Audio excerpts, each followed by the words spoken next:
Hello friends, எல்லோருக்கும் வணக்கம். Welcome to job updates Tamil channel.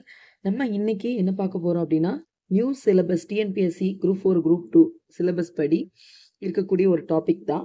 இதில் பார்த்தீங்கன்னா யூனிட் 7ல் அதில் ஃபஸ்ட்டு டாபிக் திருக்குறள். அதில் இருக்கக்கூடிய முதல் அதிகாரம். ஆனால் நம்மளோட சேனலில் ஏற்கனவே அன்புடைமை நான் போஸ்ட் பண்ணியிருக்கேன். ஸோ இப்போ இது சேனல் படி பார்த்தீங்கன்னா 2வது அதிகாரம் ஒழுக்கம் உடைமை.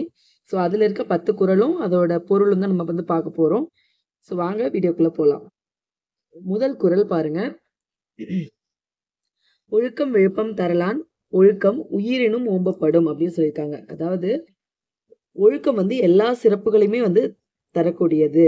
அதை நம்ம உயிரை விடைய மேல நம்ம கருதி அதை பாதுகாக்கணும் அப்படின்னு சொல்றாங்க. விழுப்பம் அப்படின்னா சிறப்பு அப்படின்னு அர்த்தம். சரிங்களா? ஓம்பப்படும் அப்படின்னா காத்தல் வேண்டும். இதுல கொடுத்துருக்காங்க பொருள்.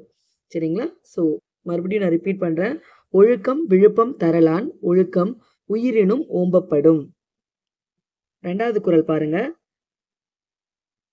பரிந்தோம்பி காக்க ஒழுக்கம் தெரிந்தோம்பி தேரினும் அஃதே துணை. அதாவது எந்த முறையில ஆராய்ஞ்சு பார்த்தாலும் ஒழுக்கம் தான் நல்ல துணை. அப்போ அந்த ஒழுக்கத்தை நம்ம எவ்வளவு கஷ்டப்பட்டாவது நம்ம விரும்பி பாதுகாக்கணும். அதாவது பரிந்து அப்படிங்கிறது என்னது? விரும்பி அப்படின்னு அர்த்தம். பரிந்து அப்படின்னா விரும்பி அப்படின்னு அர்த்தம்.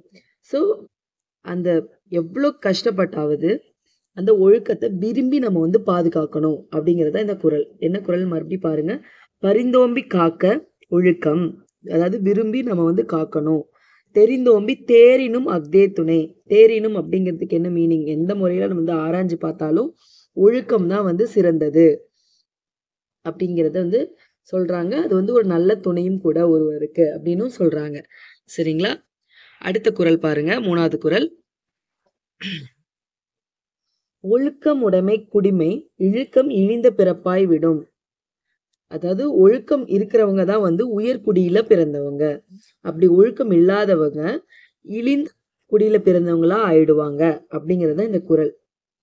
அப்ப இந்த குடிமை அப்படிங்கிறது இந்த இடத்துல உயர்குடிய நம்ம சொல்லுது. இழுக்கம் அப்படிங்கிறது ஒழுக்கம் இல்லாதவர்கள் அப்படிங்கிறவங்க தான் இழுக்கம் அப்படின்னு சொல்றாங்க. சரிங்களா? மறுபடியும் அந்த குறள் பாருங்க. ஒழுக்கம் உடைமை குடிமை இழுக்கம் இழிந்த பிறப்பாய் விடும். அடுத்து 4வது குறள் பாருங்க. மரப்பினும் ஓத்து குழலோகும் பார்ப்பான் பிறப்பொழுக்கம் குன்ற கெடும்.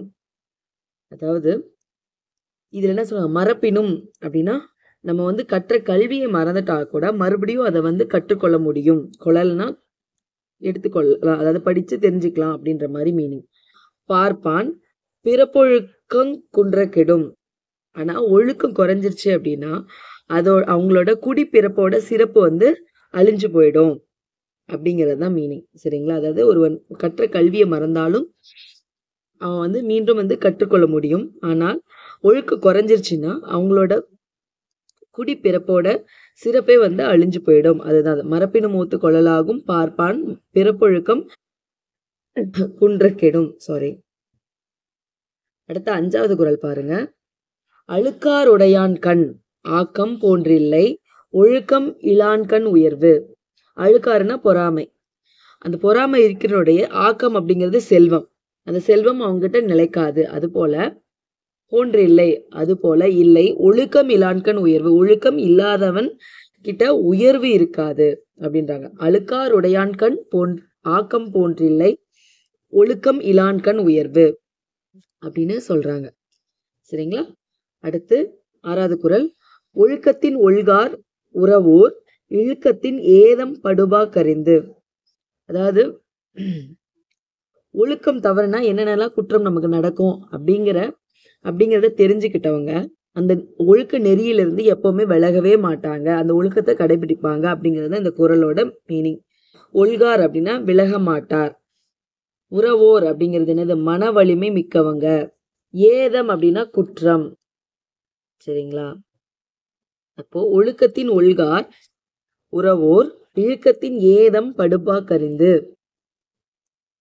ஒழுக்கம் தவறுனா என்னென்னலாம் நமக்கு நடக்கும் அப்படின்னு தெரிஞ்சுக்கிட்ட மன வலிமை உடையவங்க அந்த ஒழுக்கத்துல இருந்து மறுபடியும் விலகாம பாதுகாத்துக்குவாங்க அப்படிங்கிறது தான் இந்த குறளோட மீனிங். அடுத்த குறள் பாருங்க. 7வது குறள், ஒழுக்கத்தின் எய்துவர் மேன்மை, இழுக்கத்தின் எய்துவர் எய்தா பழி. அதாவது ஒழுக்கம் இருக்கிறவங்க வந்து மேன்மை அடைவாங்க, அந்த ஒழுக்கத்தை கடைபிடிக்காதவங்க வந்துட்டு அடையக்கூடாத பழியை வந்து அடைவாங்க அப்படிங்கிறது இந்த குறளோட மீனிங். டைரக்டாவே அதுக்கு மீனிங் டைரக்டா புரியுது. அடுத்தது பாருங்க, 8வது இது, நன்றிக்கு வித்தாகும் நல்லொழுக்கம் தீயொழுக்கம் என்றும் இடும்பை தரும். அதாவது நல்ல ஒழுக்கத்தை நீங்க கடைபிடிச்சீங்கன்னா நன்மை வந்து கிடைக்கும். வித்துனா விதை இல்லைங்களா? ஸோ இப்போ நம்ம நல்ல ஒழுக்கத்தை நம்ம வந்து விதைச்சோம் அப்படின்னா நமக்கு வந்து நன்மையே கிடைக்கும். தீய ஒழுக்கம் வந்து இடுமைங்கிறது என்னது? துன்பத்தை தரும் அப்படின்றது தான் இந்த குறளோட மீனிங்.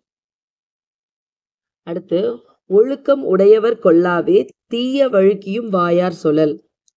அதாவது நல்ல ஒழுக்கத்தை உடையவங்க தன்னோட வாயால தவறி கூட தீய சொற்களை சொல்ல மாட்டாங்க. அதாவது தீமை தரும் சொற்களை வந்து சொல்ல மாட்டாங்க, அவங்களால சொல்ல முடியாது அப்படிங்கிறத இந்த திருக்குறள்ல சொல்றாங்க. கொல்லாவே அப்படின்னா இயலா, ஒல்லாவே அப்படிங்கிறதுக்கு உடையவருக்கு ஒல்லாவே அப்படின்னா இயலாவே. அந்த ஒழுக்கம் உடையவங்களுக்கு வந்து தீமை தரும் சொற்களை சொல்ல முடியாது அப்படின்றாங்க. அடுத்தது 10வது குறள் பாருங்க, உலகத்தோடு ஒட்டல் ஒழுகல் பல கற்றும் கல்லார் அறிவிலாதார். அதாவது உயர்ந்தவரோடு பொருந்தி வாழக்கூடிய கல்வியை வந்து படிக்காதவங்க எவ்வளவுதான் படிச்சிருந்தாலும் கற்றிருந்தாலும் அறிவில்லாதவங்களாவே வந்து கருதப்படுவார்கள். அதாவது உயர்ந்தவரோடு ஒழுக்கம்லாம் நிறைஞ்சு பொருந்தி இருக்கக்கூடியவங்களோட பொருந்த வாழக்கூடிய அந்த கல்வியை கல்லாதவர்கள் வந்து எவ்வளவுதான் கற்றிருந்தாலும் அறிவில்லாதவர்களாகவே வந்து கருதப்படுவாங்க அப்படின்னு சொல்றாங்க. ஒழுகல் இந்த இடத்துல வந்து நடத்தல் வாழ்தல் அப்படிங்கிறத குறிக்குது. ஒட்டன பொருந்த, உலகம் இந்த இடத்துல உலகம் வந்து உயர்ந்தோர் அப்படின்னு சொல்றாங்க. சரிங்களா? ஸோ அவ்வளோதான் ஃப்ரெண்ட்ஸ், 10 குறள் இதோட ஒழுக்கமுடைமை முடிஞ்சிச்சு. ஸோ இதே மாதிரி மற்ற 18 அதிகாரமும் நான் வந்து நம்மளோட சேனலில் நான் போஸ்ட் பண்ண போகிறேன். ஸோ கண்டிப்பாக உங்களுக்கு வீடியோ பிடிச்சிருந்தா சப்ஸ்கிரைப் பண்ணுங்கள், ஷேர் பண்ணிக்கோங்க உங்கள் ஃப்ரெண்ட்ஸுக்கும், ஏதாவது ப்ரிப்பேர் பண்ணுறவங்களுக்கு சப்போர்ட் பண்ணுங்கள் ஃப்ரெண்ட்ஸ். தேங்க்யூ ஃபார் வாட்சிங். தேங்க்யூ.